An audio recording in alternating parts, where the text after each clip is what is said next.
Hi, a little over to the province with another video edition of the fifth quarter from McMahon Stadium in Calgary on Friday. Well, Saturday now for us. On a night where the Lions prevailed 36-31 over the Calgary Stampeders and keep their chances mathematically as they are alive in the chase for the third playoff spot in the West Division.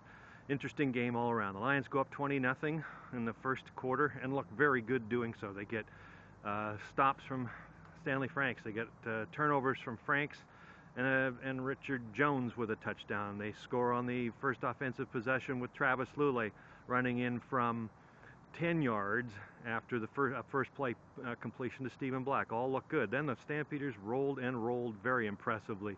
Henry Burris was the statistical standout in the game. He had passed for 373 yards and 4 touchdowns by the Stampeders alone in the second quarter, 3 by Burris. And the Stampeders had a 1-point lead at halftime. And the Lions really statistically didn't really do too much in this game when you really get down to it.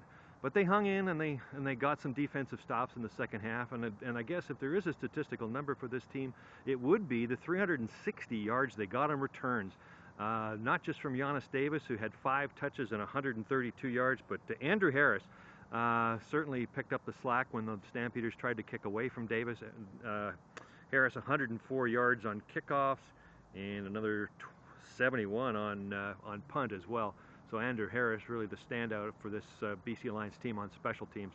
He got Paul McCallum in position for Davis, that is, for 3 field goals in the fourth quarter, and that turned the difference in the Lions' favor. So the Lions move to 6-10. They await the result of the Edmonton Eskimos game against the Saskatchewan Roughriders on Saturday, and hope that the Riders do them a favor before they travel to meet the Lions on Halloween afternoon, which is the Lions' next game. No major injuries to report. A lot of talk in the dressing room about the Nick Lewis hit on Adam Leonard in the first half.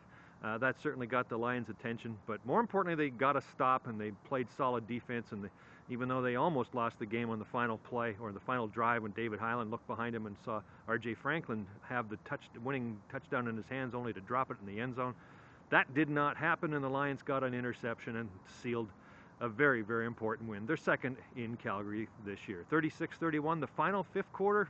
Blog away. Let's hear what you have to say, and we'll look forward to reading your comments.